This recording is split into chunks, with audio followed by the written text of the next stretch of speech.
Good morning and welcome back to Morning Express. We're glad you're watching on this 10th day of February. It is Tuesday, and as is always the case, person of interest time.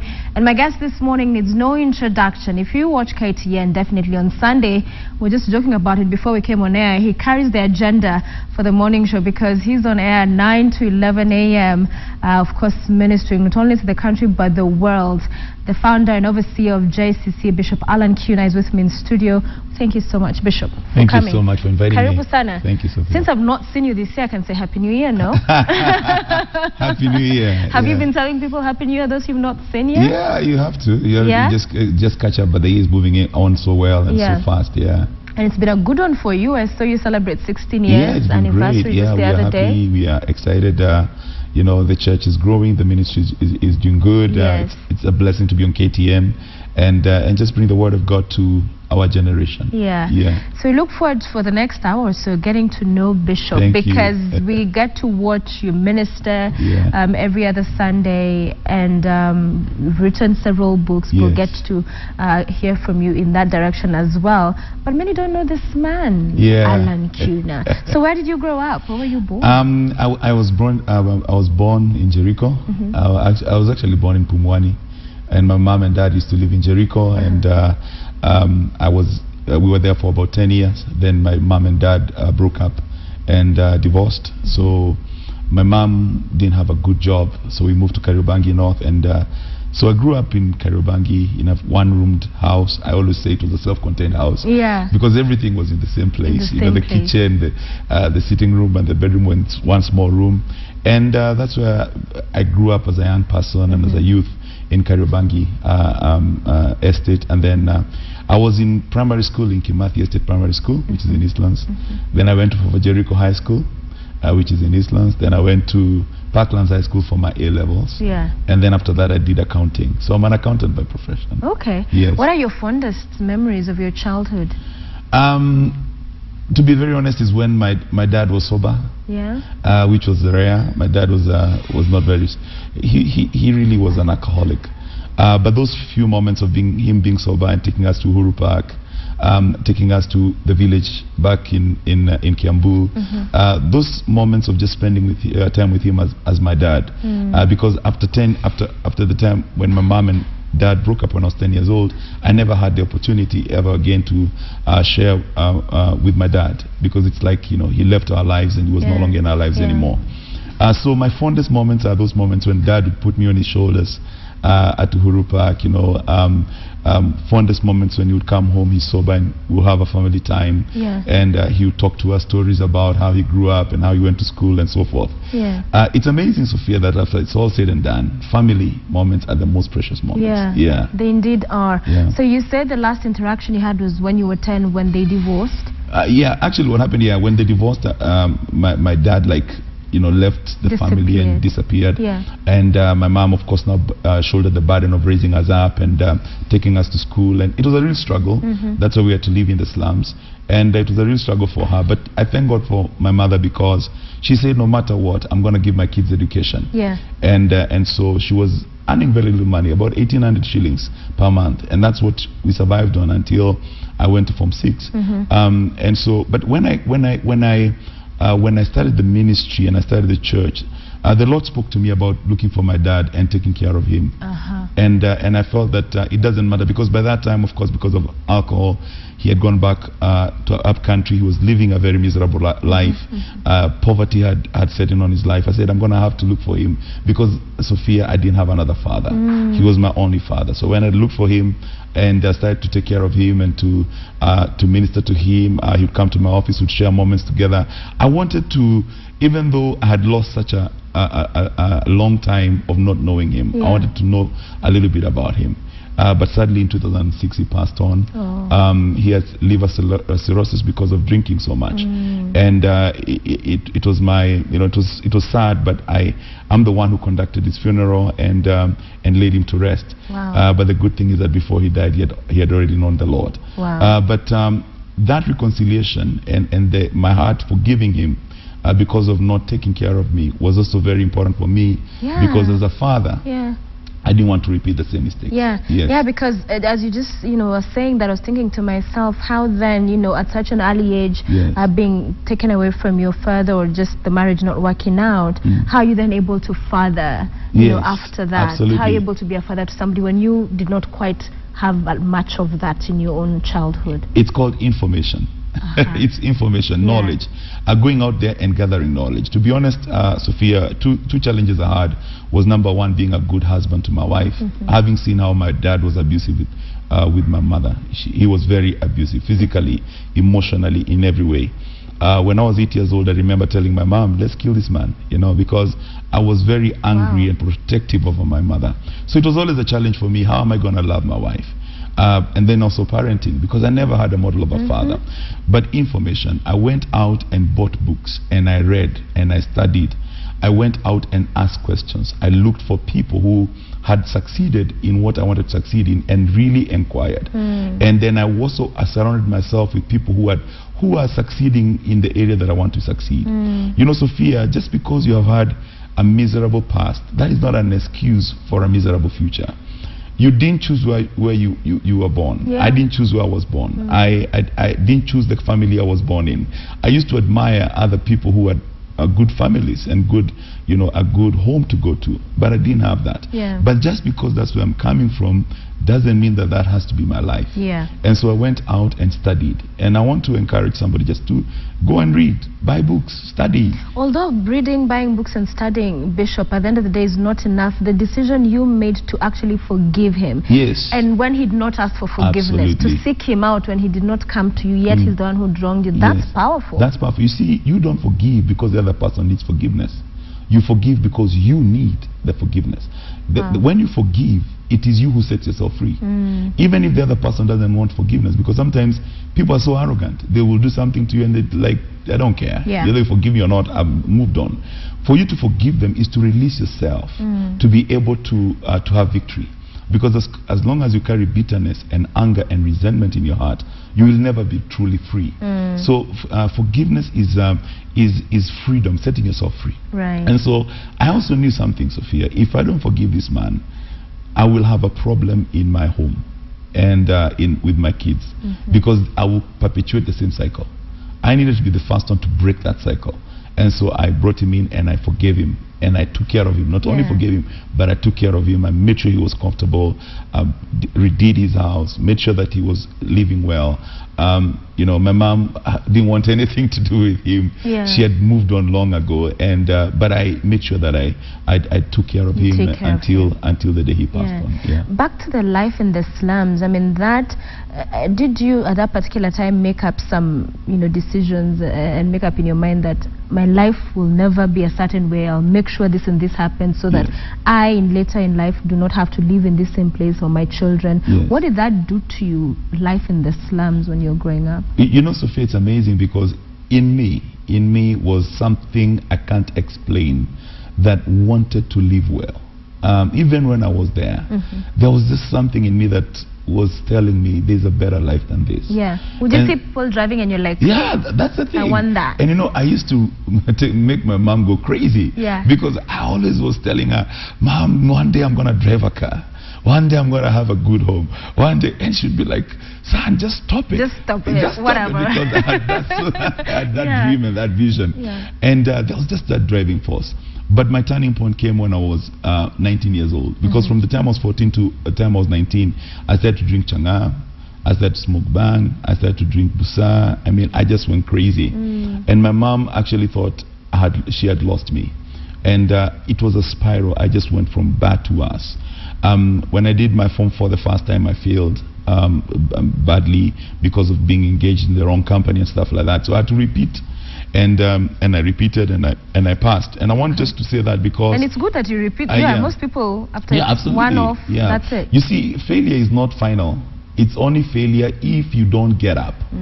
So I got up and did it again, and I passed, and then I went on to Form 5, Form 6, and then went to college and did my accounting. So I always had that desire. And I always had that passion. And there was something in me that just kept driving me to know there's a better life. Yeah. There's a better future. There's something out there. And I was looking at people driving, and I'd be walking sometimes from Kariobangi to Jericho, where I went to school. And as I'm walking through Buruburu and walking through, I'd say, man, one day, this will not be forever now. I'll be walking and say, one day I'll be here. You know, I remember many times I'd be passing through Buruburu and say, one day I'll live here. And guess what? The first place I moved when I came from Kariobangi, because when I got my first salary, I was employed after I did my accounting by a bank, and the first salary I got, that same month, I moved out. You moved out? I moved out. So my mom, bye-bye, I'm gone. And she said, you're crazy. I said, yeah, but I'm going to be on the other side thinking about how I'm going to change my life. So what got you to get charge of your destiny? Because here you are, Form 4, you failed, you're keeping wrong company, you're not focusing on your education. But then you decide to repeat, go and do that all over again, and then you pass and perhaps leave the drugs. What was that went through your system that you're like, okay, I'm done with this, we need a change? His name is Jesus. Sophia. At 19 years old, March 16th, 1986, as a 19-year-old boy, I got saved, and that brought a transformation. When I gave my life to Jesus, he brought a turnaround completely. Was it in church? No, it was in a crusade. It was in a crusade somewhere in Huruma. Just in a ground there, football ground. There was a crusade. I went. There was a woman of God called Warimo Tracy Warimo, who was preaching, Reverend, who is also my spiritual mother till today. And she was preaching. I listened to her. I got saved, and my life turned around. And from that time, I just changed. I went to church. I gave my life to Christ. I started to read the Bible. I started to change my mind. I started to really just read and to study so that I can bring a change in my life. And then, you know, got into accounting. Your first job. I got my first job as a banker. I was working for, now it's called EcoBank, but that time it was not called EcoBank. And I was an accountant. Went through cashiering, just the normal banking. That time we didn't have computers on every counter. So we had a computer room, so I went there, did a bit of that. Then from there became an assistant accountant and so forth. Then changed jobs. I went to another bank that now is no longer there, and was there as an accountant. But all this time, in my heart, I knew that I was called into the ministry. How? How did you know? Because that's always the thing. Some will tell you, oh, I was called, and many don't understand this calling thing. How does it work? Sophia, I wish I can explain it. There's no words that can explain. All I know is... You just knew that you knew that you knew. Absolutely. I knew that I knew that I knew that I was called into the ministry. In fact, when I finished Form 6, I told my mom, I want to go to Bible school. She said, never, ever. You cannot go to Bible school and become one of those poor preachers. In fact, that's what she told me. You'll be begging people around here, you know, going to people from house to house, begging. That will never happen. You are not going to Bible school. You're going to do accounting. And because I was a very submissive son, after I met Christ, I went and did accounting for her. It was for her. And she had actually said, you're going to do accounting and work in a bank. And I did that. And so you did it for her? I did it for her because I hated it, Sophia. I hated it. I couldn't stand being on in the bank. I couldn't stand doing accounting. I couldn't stand profit and loss accounts. I just couldn't stand it. But because my mother wanted it, I did it. And that was, she thought that was my way, you know, into success. And the picture of preachers those days, I was not very glamorous. Holding Bible, that's holding a Bible here with the jacket that have stones at the back, you know, looking also, you know. So she said never. But I was so miserable, Sophia. I was miserable in the bank. And one day, I remember I woke up and I didn't go to work. Just like that? Just like that. And you didn't have a plan B? I didn't have a plan B. I didn't even write a resignation letter. I just woke up and didn't go. I said, my days of working are over. And this after how long in banking? I did about maybe 4 years. 4 years. Yeah, it wasn't a long time, 4 years, but it was 4 years of pain. So what did you do? You wake up, there's still rent to pay, you still have to eat. Absolutely. So? I just said that I'm going to believe God. It was crazy. You know, I wouldn't advise, don't try this at home. And so, you know, like Pastor. Don't try this at home. I just have to say that when in your heart, you know there's something that you want to do that is bigger than what you're doing right now, you're willing to take risks and you're willing to break away. And I think one of the things that really disappoints me, if I may use that word, is to see people who work from 8 to 5 in a job they hate, working for a boss they can't stand, with colleagues that are, they're miserable with. They want to shoot. Because of what they're expecting at the end of the month, they suspend their lives and actually don't move on with their lives because of a paycheck. It's a miserable place to be. And for me, I couldn't stand it. And I was looking into my future, thinking that I'm going to be in this job for the next 10, 20, 25 years, and I saw darkness. So did you then, you said not to go to the office that day. Did you decide then, okay, let me go preach. This is what I know I'm supposed to do. Go stand somewhere, start, giving word, and then hoping someone better drop some offering because, man, I got to eat today. No, actually, that's not how it went. What happened was that I went to my spiritual mother. I was still working with Reverend Warimo, and I told her, look, I just want to come and wash your car. I want to clean your carpet. I just want to serve you.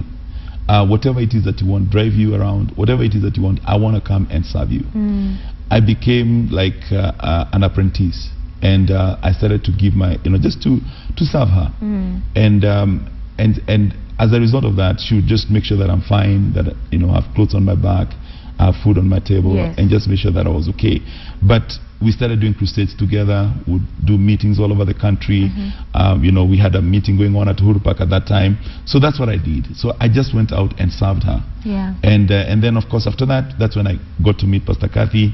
And, of course, now... No, you cannot run quickly through meeting Pastor Kathy. We need to stop there. So here you are, meeting Pastor Kathy. You're still serving... yes, I'm still serving my spiritual mother, Warimo. And she was part of the ministry as well? No, I was part of her ministry. No, was Pastor Kathy as well? No, she was not. Pastor Kathy was the secretary when I met her. She had a job. Where did you meet? It's an interesting story. Pastor Kathy used to sing in a particular church that we used to go and preach with my mom, my spiritual mother, Reverend Warimo. So she used to be in the worship team, and I never liked. I know she's watching, but that's the truth. Really? You didn't see her the first time? You were like, I just was seeing some nice singing, In fact, at that time, my mind was elsewhere. Are you dating someone else? I was chasing, not dating, chasing. Okay, chasing. And getting disappointed. Okay. Because she was not the one. And I remember, Sophia, one day I was on the making a phone call. Those days we didn't have mobile phones. At Charter Hall, outside there were at City Hall, there were phone booths there. And I was on the phone calling, and I was talking to my mom. I used to call my mom every day over lunch hour, and we just talk and talk and talk. And Kathy was going to the meeting that time to sing. And I was on the phone, and I turned and I saw her, and something in me clicked. And right there I knew that's going to be my wife. Wow. Just like that. I didn't need a coffee date. I didn't need to go out. I just knew. And so... Well, then she didn't know. So how did you get her to know now? Yes, so I stopped her. And she had seen me because I was with a woman of God. And she had seen me. But she did not know that I was in any way going to be anything in her life. So I stopped and said, I want to take you out for dinner. I said, I want to take you out for lunch. She said, no. I don't want to go. I don't want to go to lunch with you because I don't want to go out for lunch with you. I said, okay, can I take you out for dinner? I said, no. That's not going to happen. I said, okay, please, let me just come to your office tomorrow and see you and talk to you. She said, okay, come to my office and let's talk. And so I went to her office and I said, I really would like to take you out if you don't mind. And she looked at me and said, all right, we'll go, next week for tea. At Italy. And so next week we went out for tea. And Sophia, this is where I was going. I said, when we went for tea the first day, I told her, I said, I am not looking for a girlfriend. I'm looking for a wife. Wow. And she was like, you don't even know me. But I said, and I'm not playing with you. I'm taking you out because if you are interested, I want you to know that I want us to go all the way. Because the way men operate is like this. Men decide to get married and then go look for a wife. Men are not like in a relationship and then decide to get married in that relationship. If a man is telling you, I am not ready for marriage, you better believe he's not ready. And he's not going to change his mind. He has actually looked at you and decided you are not the material for the wife I want. So you may be going out, you may even have spent time together, but if he says, I'm not ready for marriage, he's not going to change his mind.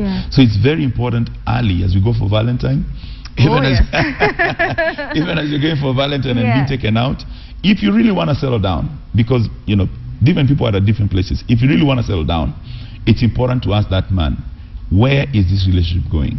Because they know. Men already know. They have an idea. I want to settle down with this girl, or this girl is just having fun and just enjoy. Wow. So there you are. You've made your intentions known. She's looking at you and thinking, who is this guy? But clearly she came around at some point. So you were then still working with Reverend Wairimu Nelson, and then she's a secretary. Were you able then, in terms of just having a relationship, convincing her that, yeah, you know, this is how we're going to be sustaining our lives? I'm washing her car, I'm doing this and the other, or had things changed at the time? No, things had not changed. In fact, things were worse. Okay. In terms of financially, because now when we started, you know, dating, they're talking about we were about to get married, there was no money coming in. And then after that, she said, you know, if she wants to go into business, so she left her job. But one thing that Pastor Kathy always knew was that she knew that I was called into the ministry. She didn't need convincing. And number two, she was willing to support me all the way. She was game. And no matter the price we had to pay to get into the ministry and to do what needs to be done, she was willing to pay that price. And we paid a very, very high price, to be honest. We went through incredible pain and incredible rejection, money drying up. We were auctioned. We lost everything we ever owned together. Now, after we got married and we had 2 children. But she always stood by my side, and she always believed in my dream. She always believed in my cause. She always believed that there was greatness in me. And she always was there supporting me, standing by me, and really encouraging me. And the reason why I love her so much is because she has never one day ever doubted my call or made it difficult for me to preach or made it difficult for me to do the work of the ministry. She has not been an issue. You know, when I've dealt with issues of finances, issues of ministry in terms of people leaving, people coming in and so forth, my home has never been an issue. When I go home, I know that I have support, somebody to stand with me, somebody to back me up. And amazingly, what God has done is that God has just lifted her up. Oh yeah, she's doing amazing stuff. To a point where now she's a minister in her own standing. And I believe that is a reward to her. So at what point did you branch out from Reverend and being with Nelson and preaching with her and supporting to your own ministry, to JCC? How did that transition happen? In 1998, from 1996 to 1997, we served her faithfully without even thinking of doing something else. But I knew in my heart that I was called to be a pastor. It took a long time for me to get there, because I never thought I was going to be a pastor. I thought I would be an evangelist like her. But in 1997, 98, we were in time of prayer with my wife. We didn't have a house at this time. We had lost everything we had. We were sleeping in somebody's, in a widow's house, had opened and given us like a small room in a house to sleep. So lost everything because there was no money coming in? There was no money coming in. So when we were in this house, we were paying rent, we incurred some debt, and so the auctioneers just came and took our things. And we had to leave that house and go and find a place to stay. So this lady took us in, and we were there with our children, sleeping on the floor. The Lord spoke to us, Sophia. The Lord does speak, and He told us clearly that He wants us to start Jubilee Christian Church on 17th of January 1999. And so I went to my spiritual authority, spoke to her and said, this is what the Lord has told us, and she blessed us, and we started the church. And we just stood out there one morning, Sunday morning, 17th of January, invited a few friends into a small restaurant and told them, we are starting a church. If you want to make this your church, you're welcome. If not, go back to your church next Sunday, but we are starting. And we started. So started where? Where was the church? The church was on Kimathi Street. There's a small restaurant there that used to be called Temus. It's no longer there. So it used to belong to a friend, Terry Mungai of Ashley's. So we went and spoke to her, and she gave us a place to do. We were paying about 3,000 shillings, and we just started. And some of the clips we're seeing them on air. So imagine the first Sunday, many people would have come maybe to show support. Then after that, maybe they went back to their churches. How was that? Sophia, it was so devastating, because you see, the first day we had 40 people. The second Sunday we had 5. Oh no. It was so devastating. Do you know what we did? Pastor Kathy and I, we had like a small car.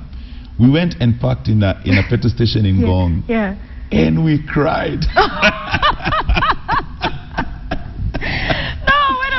Yeah. You go, you pass. We went and you just cried. And we wept and cried. I felt like a failure. I think, you know, you always have this expectation that it's just going to start and it's just going to hit it off. And it's just going to get off. Especially because after the first Sunday, because it was very encouraging. We had 40 people there. Yeah. And now they're all gone. Wow. And we went down. I'm talking about 5, including my wife, my 2 children, and our house girl. And we had 2 people there. I mean, it was miserable. We went and wept and cried, and I felt like a failure. She couldn't even encourage me. I was inconsolable. And that same day, we called our friends. There were some friends of ours in Mombasa. Yeah. And we told them, we were just want to come and spend the week with you. Is it okay? And they said, yeah, fine. So we took a bus. I remember that same night, we went to bus station, Coast Bus, took a bus and went to Mombasa. And the whole of that week, we stayed with this family. We didn't tell them why we came, but we just needed a break. And they were so good to us. They took us out. We went to the beach. We rested. But on Friday, we came back so that now on Sunday, we have our the other service. Yeah. And move, of course, from 5 to 8. So it was encouraging. Yes. And we started to grow from there. But it's never easy. You shouldn't think nothing good comes easily.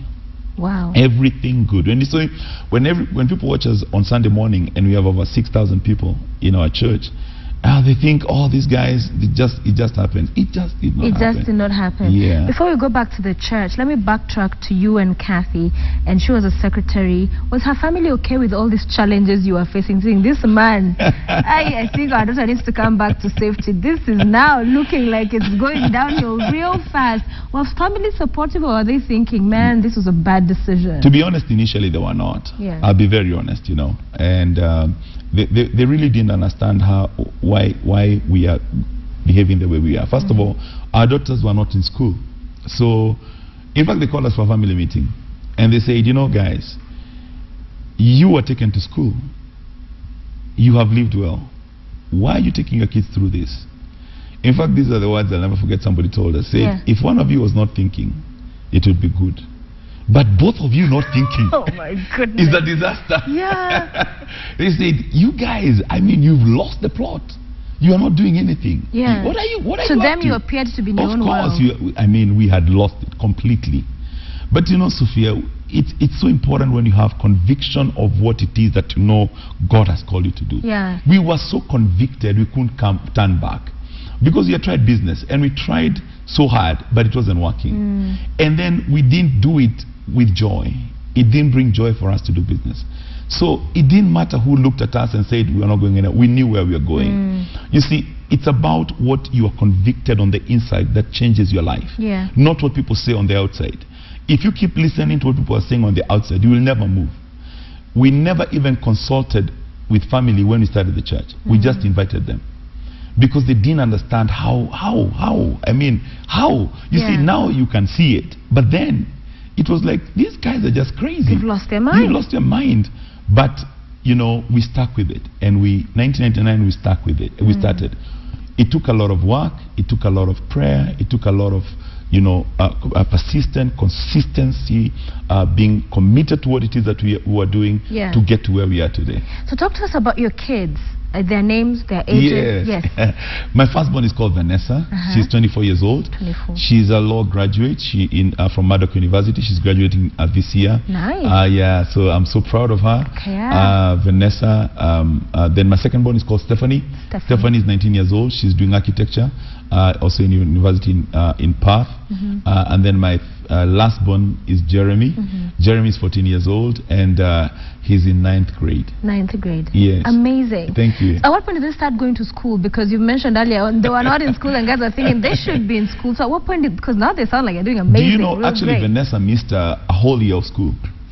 And but when we started the church, because we were thrown out of our house on 1st June 1998. That is when we were thrown out and started to live with this lady. We started the church January, which is 6 months later. So even when we were in church, we would go back to her house. And so we were there until June 1st. Amazing, June 1st, 1999 is when we were able to get into our own house. That's the one on the screen, that is Stephanie. That's Stephanie. That's Stephanie, yeah. She's gorgeous. Thank you. She's gorgeous. And we'll talk about her because I saw quite a number of her pics on social media. Yeah, that is Stephanie, 19 years old, yeah. So then, so 1999, June 1st, we then moved to our own house and we got Vanessa at school. Okay. But she had missed a whole year.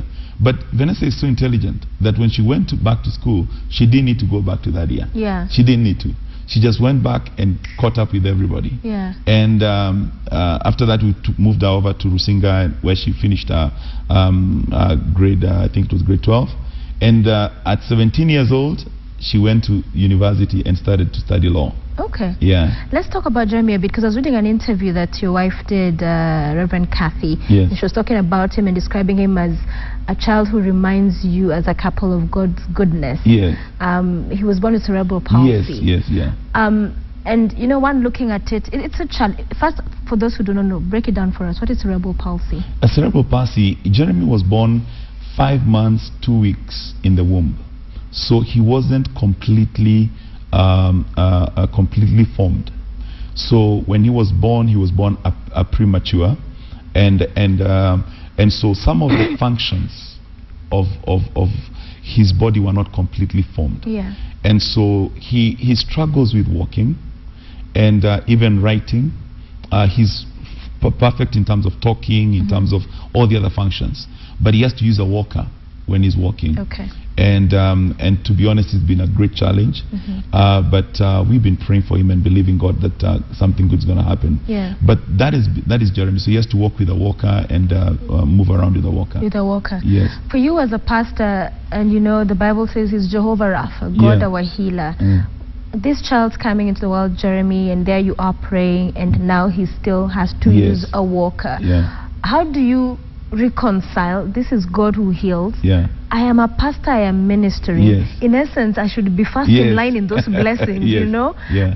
How do you reconcile that within yourself? That is it ever going to happen? Is it ever going to be healed? Will it always be like this? If it's like this, why God? Yeah. Yeah. How do you deal with that? First of all, I believe that Jeremy will walk without a shadow of doubt. He will walk by himself. And I believe that God will do that miracle. But see, Sophia, God is God. And God knows what it is that he's doing in each and every one of us. As much as I'm his father and I'm a pastor, I don't know what God is doing with Jeremy. And I don't know why God has allowed Jeremy to go through that route. What I know is that when we were believing God for a baby boy, we were praying. We said, before Jeremy was conceived, my wife and I held hands and said, God, give us a boy child. His name shall be Jeremiah, and we will dedicate him to you as a prophet. And we prayed about it, and we knew without a shadow of doubt that God had our prayer. And when Jeremy now was born and he came with this condition, we said, God, it's you who knows why you're taking him through this route. We would have chosen a different route for Jeremy. I mean, Sophia, for me, I would have wanted a boy who I can go and play golf with. I would have wanted a boy that I can do things with, you know, play football with him and so forth. We're not able to do that, and that's fine. What I know is that there's a plan that God has for that boy. And to answer your question, I reconcile it by knowing that God is sovereign. He's sovereign. He's king of everything. I may want things to be done my way, but my way may not be God's way.